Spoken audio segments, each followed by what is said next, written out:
देखिए बच्चों, कल हमने शुरू किया था वेक्टर। जो बच्चे आज नए आए हैं तो देखिए, वेक्टर मान लीजिए एक ए है बिंदु और एक बी है। ए से बी बिंदु को अगर मिला दें और इसकी दिशा दो तरह से निर्धारित हो सकती है, एक ए से बी की तरफ और एक बी से ए की तरफ। ठीक, इसकी अपनी एक लंबाई है।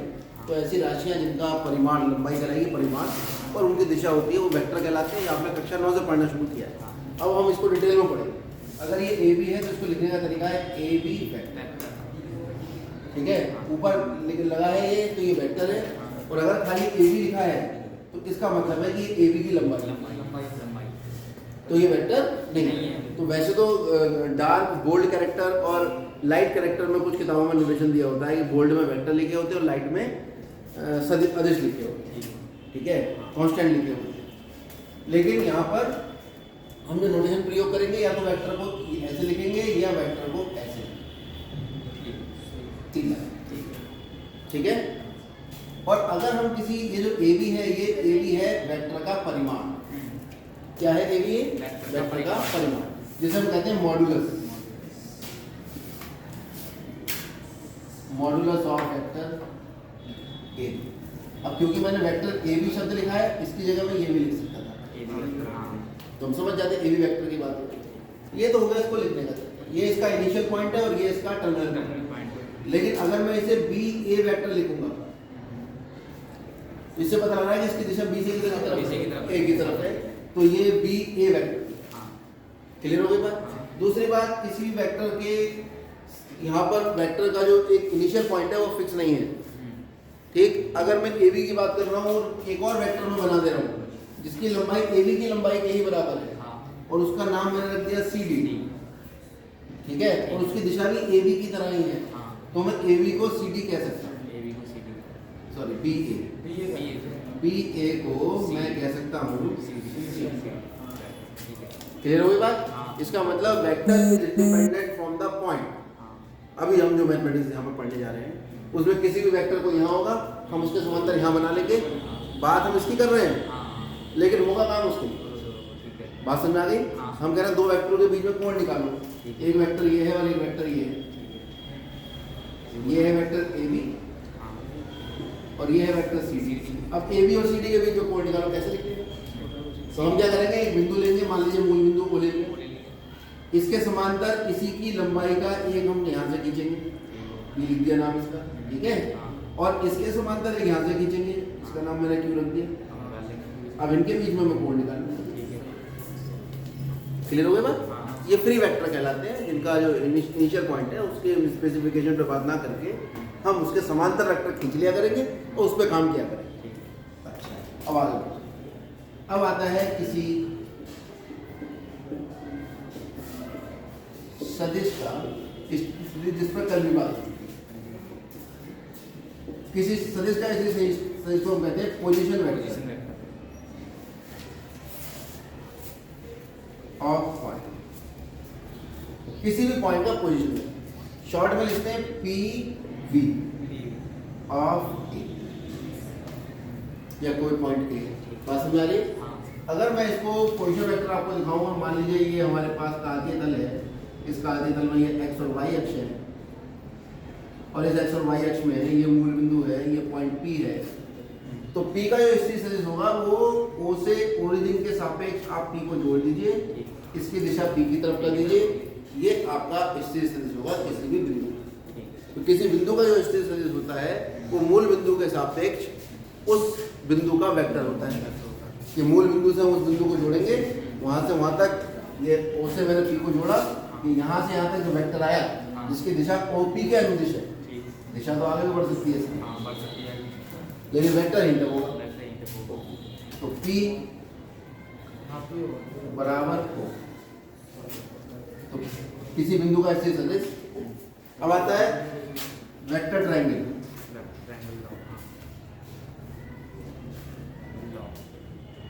तो कल हम कर रहे थे, वो सही कर रहे थे। ठीक है, वेक्टर ट्रायंगल लॉ और साथ साथ दो वेक्टरों का योग, दोनों चीजें हम एक साथ सीखेंगे। वेक्टर ट्रायंगल लॉ कहता क्या है? वेक्टर ट्रायंगल लॉ कहता है कि अगर हमारे पास एक वेक्टर ए बी है ए से बी, ये इसकी टेल है, ये इसकी टिप है। दूसरा वेक्टर बी सी है, ये इसकी जो टेल है दूसरे वेक्टर की वो पहले वेक्टर का टिप है। ठीक है, तो वेक्टर लॉ कहता है A B plus B C बराबर होगा पहले वाले वेक्टर की टेल और दूसरे वाले वेक्टर का टिप बराबर ए सी। बहुत ध्यान से समझिए, ये प्लस ये बराबर ये। ठीक है, इसको थोड़ा और घुमाते हैं हल्का सा, ये वेक्टरों का योग भी एक तरह से। अब थोड़ी देर में घुमाइए, बहुत सारा काम है। अगर मान लीजिए नेगेटिव ऑफ ए वेक्टर,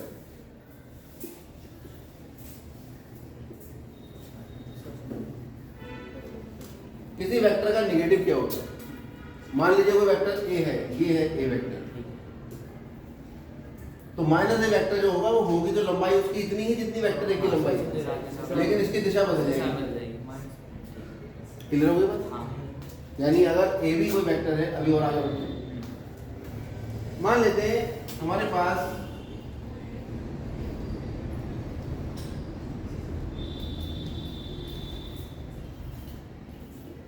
एक बिंदु ए है, एक बिंदु बी है।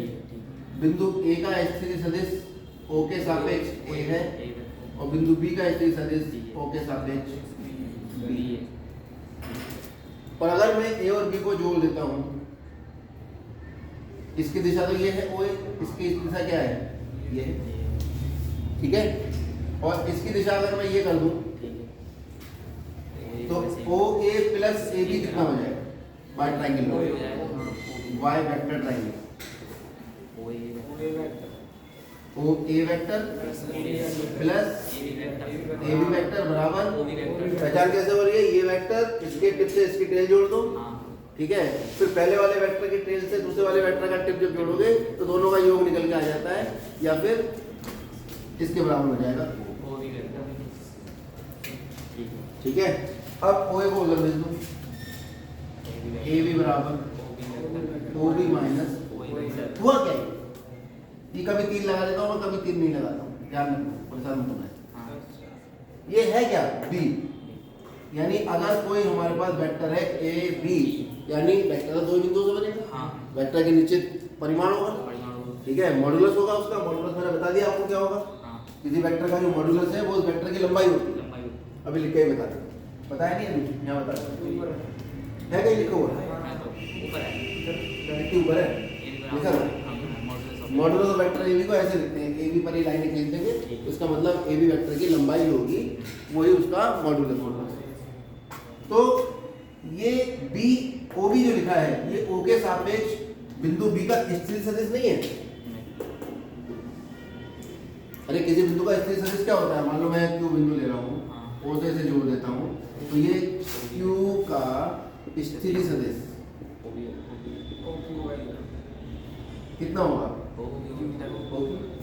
यानी मूल बिंदु से किसी बिंदु को जब हम जोड़ते हैं तो वो जो वेक्टर हमारे पास आता है, जिसका लंबाई तो उस बिंदु तक की दूरी हो गई और दिशा ओ से लेकर उस बिंदु की तरफ हो गई, वो पोजीशन वेक्टर स्थिति सदिश कहलाता है। तो ये जो ओ बी है, ये आपके पास है position vector of point B minus position vector of तो अगर किसी दो बिंदुओं को जोड़ने से किसी वेक्टर का निर्माण हो रहा है तो वो बराबर होगा पहले बिंदु का पोजीशन वेक्टर, वो सॉरी बाद वाले बिंदु का पोजीशन वेक्टर माइनस पहले वाले बिंदु का पोजीशन वेक्टर। और इसी को अगर मैं लिखूं बी ए तो आ जाएगा ओ ए माइनस ओ बी। बात समझ आ रही है? बाद वाले का पोजीशन वेक्टर माइनस पहले। मान लीजिए पी क्यू का हूं तो O Q minus O P. कोई दिक्कत इसमें नहीं? शून्य वेक्टर में बता चुका हूँ, एक ऐसा वेक्टर जिसका इनिशियल और फाइनल पॉइंट यानी टिप और टेल दोनों एक ही जगह होती हैं और उसकी कोई दिशा नहीं होती, सभी दिशा है उसकी दिशा। ठीक है, आध्यात्मिक कहता है कि स्वयं को शून्य बना लीजिए तो सभी चीज आपकी हो जाती है। ठीक है, तो बच्चा को बहुत आध्यात्मिक होता है, वो अपने आप को शून्य बना लेता है, बोले अब सब मेरा है ना। तो इतना भी शून्य नहीं बनाना, ठीक है, ये खुद ही शून्य हो जाए। तो नेगेटिव ऑफ वेक्टर हमने समझ लिया, ये समझ लिया, वेक्टर का ट्रायंगल लॉ हमने समझ लिया। अब समझेंगे एडिशन ऑफ टू वेक्टर।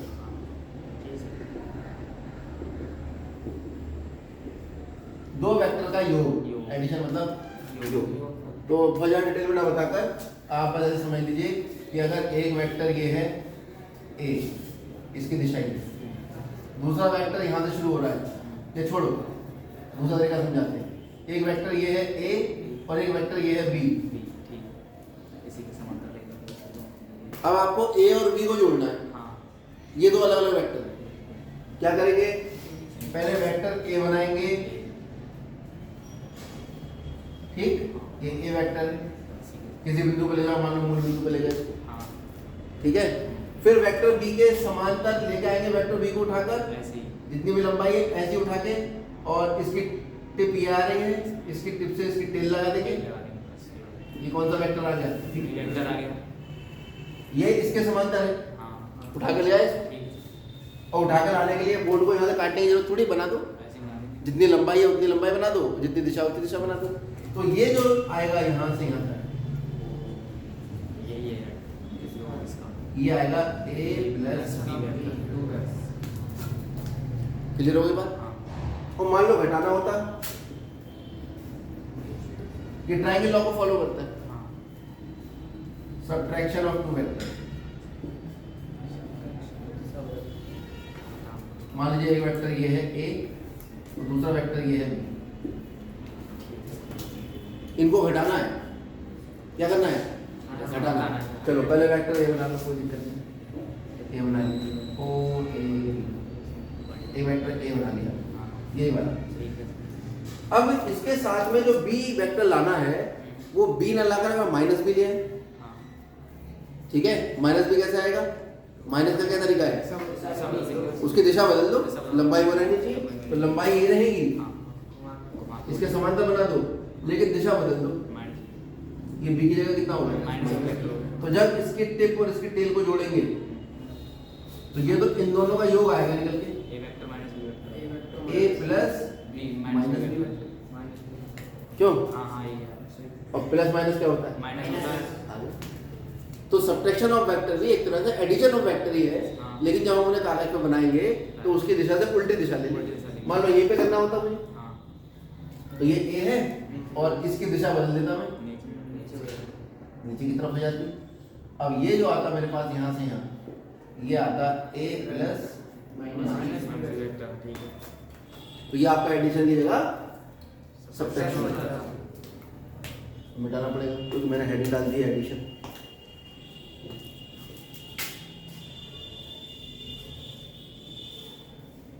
क्योंकि बच्चों को समझ में आए नहीं आए, गलती को समझ में आती।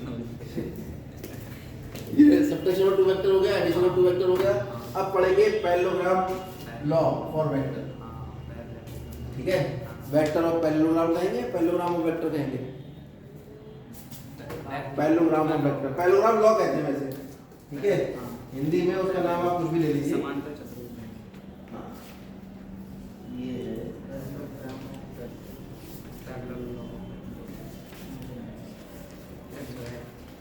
सदिश समांतर चतुर्भुज, parallelogram of vector, parallelogram, parallelogram of vector, parallel की हाथ ग्राम, पैरेललोग्राम, ठीक है। पैरेललोग्राम समझते हो, समांतर चतुर्भुज, समांतर चतुर्भुज सदिश कैसे बनेगा। वो ये कह रहा है कि भाई अगर आपके पास एक वेक्टर ए है, बहुत अच्छी बात है, और एक वेक्टर बी है, तो और अच्छी बात है। तो अगर हम इसका एक डायगोनल बना दें, ये बना दें, तो ये कितना आता है, ए वेक्टर प्लस बी वेक्टर, कोई दिक्कत नहीं। लेकिन अगर मैं इस दोनों आसन्न भुजाओं को लेकर एक पैरेललोग्राम यानी एक समांतर चतुर्भुज बनाऊं, तो मुझे इसके समांतर एक यहाँ पे बनानी पड़ेगी, वो बी के समांतर और बी के बराबर हो, और यहाँ से मुझे ये बनाना पड़ेगा, ये भी डॉटेड बनेगी।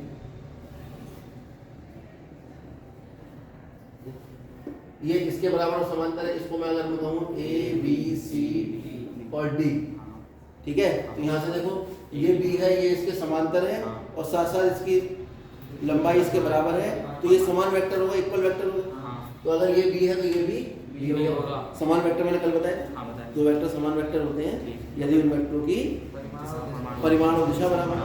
ऐसे ये भी परिमाण और दिशा बराबर है, ये वेक्टर ये हो ये जाए। हो जाएगा। तो हम अगर यहाँ देखें b प्लस ए, b प्लस ए, और यहाँ हम देख रहे हैं वो भी निकल के आ रहा है AC वेक्टर, AC वेक्टर आ रहा है।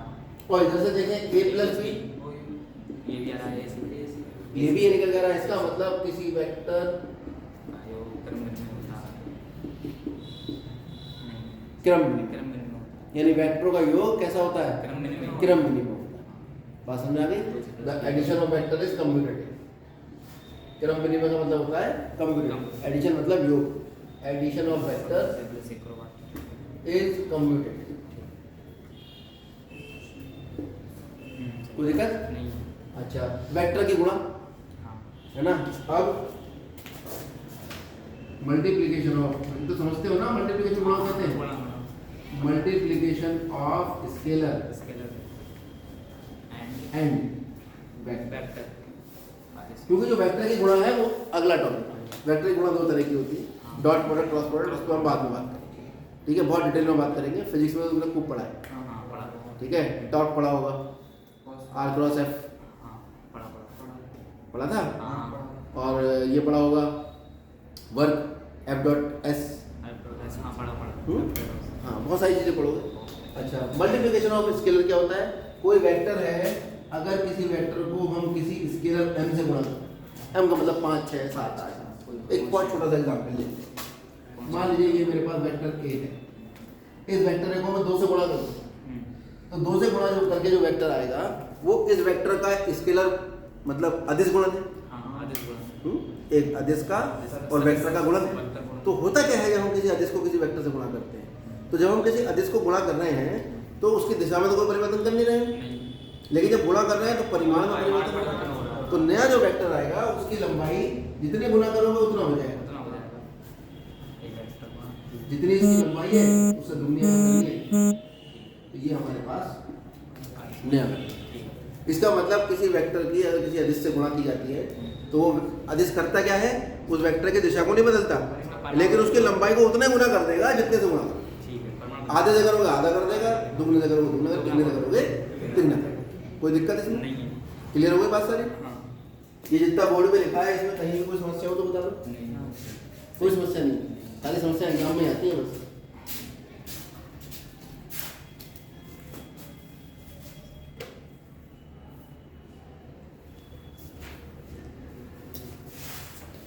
अच्छा भाई, मल्टीप्लिकेशन ऑफ वेक्टर स्केलर भी समझ में आ गया।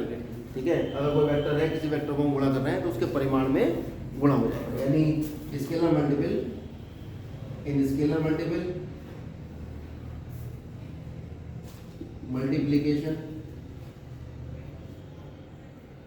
द न्यू वेक्टर है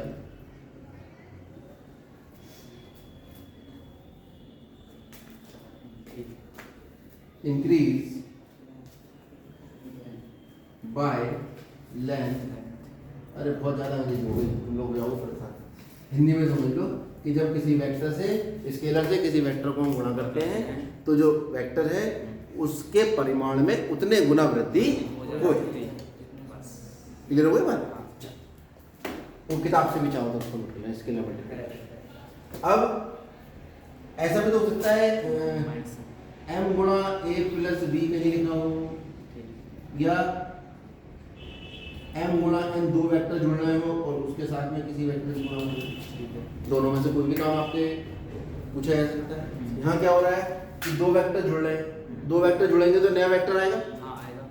दो वेक्टर ऐसे तो जुड़ते हैं, तो जो नया वेक्टर आया उसकी कोई ना कोई लंबाई होगी और कोई ना कोई दिशा होगी। उसको जब मैं m से गुणा कर रहा हूँ तो एक ऐसा वेक्टर आ रहा है जिसकी लंबाई इसकी लंबाई की m गुना है।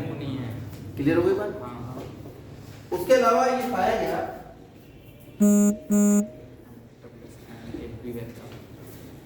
कि अगर हम किसी वेक्टर a को m गुना कर देते हैं और किसी वेक्टर को b को भी m गुना कर देते हैं, और जब हम उनका योग निकालते हैं, ये वेक्टर ये है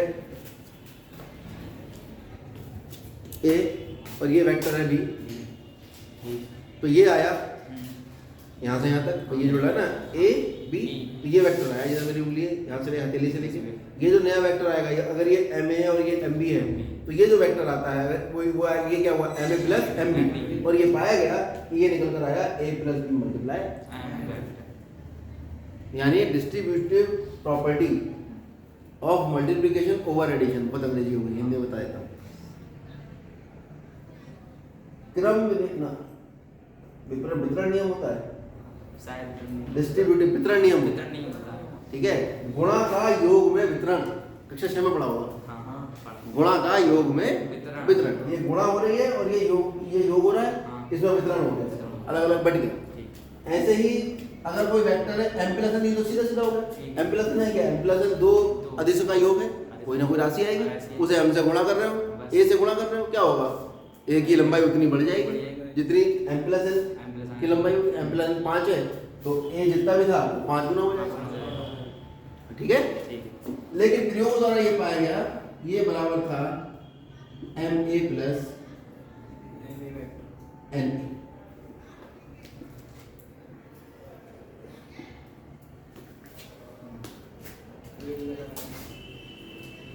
यानी किसी वेक्टर a का m गुना और किसी वेक्टर a का n गुना जब उन्हें जोड़ा गया तो वो तो बट नेचुरल है, इतने आएगा m plus n into, clear हो गई बात। चल अब और आगे बढ़ते हैं, अब हम बहुत ही इंपॉर्टेंट चीज की तरफ बढ़ रहे हैं, जिसके बारे में विस्तार में हम अगले टॉपिक पे अगले चैप्टर में बात करेंगे, लेकिन ये थोड़ा सा इंट्रोडक्शन उसका है। सर जी वो बता देना जो ऋणात्मक संख्या से गुणा करने से, ऋणात्मक संख्या से गुणा करने से m है, हाँ ऋणात्मक से गुणा करो, दिशा बदल जाएगी, उतने गुना हो जाएगी, दिशा बदल जाएगी, दिशा बदल जाएगी। भाई दिशा अभी इसकी इधर है, वो माइनस 2 से गुणा करते हैं तो दिशा इधर हो जाती है। ठीक है। मान लो सिखाए तो, मान लो इसकी अगर -2 से गुणा करूं तो इसकी लंबाई तो दुगनी हो गई, दिशा बदल जाएगी। -2a दिशा इधर, ठीक ठीक।